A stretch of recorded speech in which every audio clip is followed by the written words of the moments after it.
dhahaba. Then you also see the word sa'ala. You will even see the word farra. Then you will see the word wajada. You can even see the word qala. Even the word khashiya. Then you see waqa. Then you see tawa. All of these words are verbs which we call al-af'al in the Arabic language. But do you know one thing about this word? They all fall under different categories. This is to say that the Arabic verbs are categorized based on certain reasons. Now, what we want to look at today, we want to look at the categorization of the Arabic verbs based on the letters which form the verbs. First, let's talk about the general categorizing the Arabic verbs into two. The first category is what we call al-fi'lu sahih. Al-fi'lu sahih simply means verbs which have all the letters to be sound letters. Then the second is al-fi'lu mu'tal. That is Arabic verbs which have sick letter or weak letters among the letters. Now, the first thing we need to talk about is what are the weak or the unsound letters. These are three letters. The first one is the letter alif. Then we have the letter wa, and we also have ya. These three letters are called the huruful illa, which means the unsound or the weak letters. So any verb in the Arabic language which has any of its three letters, either one of the three letters or two letters, is termed as what? Al-fi'lul mu'tal. That is a sick verb, a verb which has an unsound letter. Again, these three letters are called the sick or the unsound letters. Now, we said we have al-fi'lu sahih, which means a verb, a sound verb, a verb which has all of its three letters to be sound. Now, this one is also further categorized into three. The first one is as-salim, al-fi'lu salim, which means a verb which is free from having any of its letters to be hamza. This type of verb, the three letters or all of the letters has no hamza in it. And also there is no tad'if, there is no doubling of any letter. An example is the word dhahaba. Look at it, the three letters are all sound. We don't have any single of them to be a sick letter. Rather, all of the letters are free from alif, wa, and ya. Secondly, these three letters are made up of letters that have no hamza. You cannot find hamza in the word dhahaba. And thirdly, none of these three letters is repeated. Can you see? So this is to say that this one is a salim. It is completely sound. So another example we have from here is the word qatala. We also have the word haruma and the rest of other words that you can find under this subcategory. The second subcategory among the sound letter verbs is the one we call al-mahmuz, al-fi'lul mahmuz, the verb which has a hamza among the letters. An example, you have the word akala. The hamza there is beginning the verb. So this verb is called al-mahmuz. It is not completely free. It is not a salim that has no hamza. Rather, this one is al-mahmuz. Then the second type that you can see from this al-mahmuz is the one that has the hamza in the middle of it. Because this akala, the hamza is appearing at the beginning. So the second type, an example, you can see the word laka'a. Also, you can see the word fa'ala, fa, then hamza and lam. Here the hamza is in the middle. And the last type is the one which has the hamza at the end of it, like the word laka'a, baro'a, mashallah. So this is the second subcategory of the sound verbs. The third subcategory is the one we call al-mudha'af, the one which has the second and the third letter coming from the same type of letter. It is the same type of letter. An example is the word farro, farro.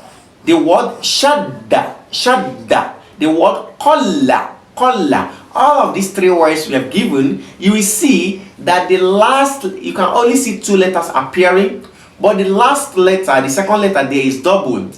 So that's why you see the sign shadda on above each of them. So it is saying that the word farro, it is farro, like raw is doubled. The word kolla, the lamb, is doubled, and the word shadda, the dal, is doubled. So from this you can see that this one, it also has sound letters, only that the second and the third letter are from the same type of letter. So this is called al-mudha'af. Now this is for the sound verbs. Coming to the unsound, or to the weak, or even the sick verbs in the Arabic language, these ones are also further categorized. Recall that I've told you that unsound or weak verbs are verbs which have either or one or two of the letters to be what? A sick letter. The first category we have, or the first subcategory we have under this, is what we call al-mithal. Under al-mithal, al-mithal simply means verbs which has the first letter as a sick letter. Here, the first letter is the one that is sick, that is weak. An example of this is the word wajada, wajada, because wa there is a sick letter and it begins this verb. Therefore, we can conclude that this is a sick verb because the beginning is wa, and this type of sick verb is called al-mithal. The second subcategory of sick verbs is the one which has its middle letter as a sick letter. An example of this is the word kola, the word nama, the word mala. These three words, you can see in the middle, you can see an alif. This shows that these are sick verbs because their middle letters are sick letters. So this type is called what? Al-ajwaf. Now the last category we have is the anaqis, al-fi'lu naqis. This one, it is the type of verb which is considered to be a sick or a weak verb because it has its last letter as a sick letter. An example of this is the word khashiya. The word what? Khashiya. Khashiya. Khashiya means to become afraid, so, or to be afraid of something. So the ya there is the sick letter and it is appearing at the end. So words like this are termed as anaqis. That is a verb which has its last letter as the sick letter. Now another category we have in this type of sick verbs is the one which has two of its letters as being sick letters. The first three we have mentioned, al-mithal, al-ajwaf, and an-naqis, they only have one of the three letters as sick letters. Now this fourth category is called al-lafif, al-lafif, al-fi'lu lafif, al-lafif. This al-lafif, it is the type of verbs in the Arabic language which has two of its letters as sick letters. An example of this, or before then, this one is also further categorized into two, or subcategorized into two. The first subcategory is the one which has the two letters which are sick letters being joined together. They are appearing together, which means the second and the third letter, they are sick letters. This one we call it al-lafiful makurun, that is attached two sick letters. The verb which has two sick letters, but these two weak letters are joined together. An example of this, we have the word tawa, we have the word goa. Here you can see the wa and the ya, they are joined together, they appear at the end of the word. So this type is called al-lafiful makurun. Now the last subcategory and the second type, which also has two of its letters being sick or weak letters, but these two weak letters, they are detached. They are not joined together. Meaning, the first one will appear at the beginning of the word, while the second will appear as the third letter. An example of this is the word waka, waka, waka. So look at it. Wa appearing, then we have qaf, which is a sound letter, then we have ya at the end, or alif at the end. So waka, waka. So with this, we have been able to summarize the different types of the Arabic verbs based on their letters, on their word formations, based on the formation of the words through the letters which appear in them. And to recap and to re-summarize this for you, we are saying that the Arabic verbs first are categorized into two. The first category we have al-fi'lu sahih, which means the sound verb. Then the second category we have al-fi'lu al-mu'tal, the unsound or the weak verbs. Under the al-fi'lu sahih, the sound verbs, we have as-salim, that is the one which is completely sound. This one does not have a hamza and none of his letters is doubled. Then the second type we have al-mahmuz, and we say this type, it is the type of verb which has hamza. Hamza, even though it is a sound letter, but it is not, they are not completely sound as long as hamza still appears, because some rule will also be attaching to this. Then the last type of sound verbs we have is the one we call al-mudha'af. This one, it has a tad'if. One of the letters is doubled. The last two letters are the same, from the same genes. Now coming to the second category, which is the al-fi'l al-mu'tal, that is the weak verbs. This type of verbs, they are further categorized into four. The first category is the al-bithal. This type, this verb has its first letter as a sick letter. The first letter is a sick letter. Then the second type is the one which has its middle letter as a sick letter. It is called al-ajwaf. And the third type is the one which has its last letter as the sick letter, and this one is called an-naqis.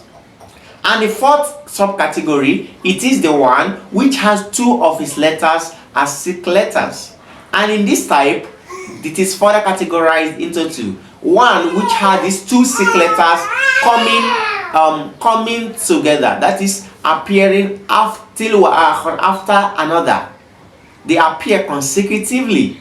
So this type, we have the first one we call al-lafif al-makrun. This is the one that has its letters appearing consecutively, like appearing together. Then its last one, it is the one which have its two letters separated. This one we call it al-lafif al-mafruq. So an example of this, as we can see on the board, they all appear there. We ask Allah subhanahu wa ta'ala to bless our knowledge. With this, we come to the end of this lesson. We ask Allah subhanahu wa ta'ala to bless our knowledge. Make sure you revise this and memorize it, so when you come across verbs and words, you know how to differentiate them.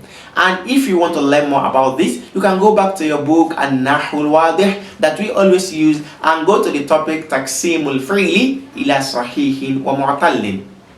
Make sure, if you have not subscribed to the channel, you hit on the subscription button to receive frequent updates from our channel, and also you should hit on the join button below to be part of our membership in order to get members only perks. And for those of us who have not purchased our book 1000 Arabic Words and their Plurals, I'm leaving a link below in the description box. Through that, you can either get the paperback or the digital copy of this book in order to skyrocket your learning of the Arabic words.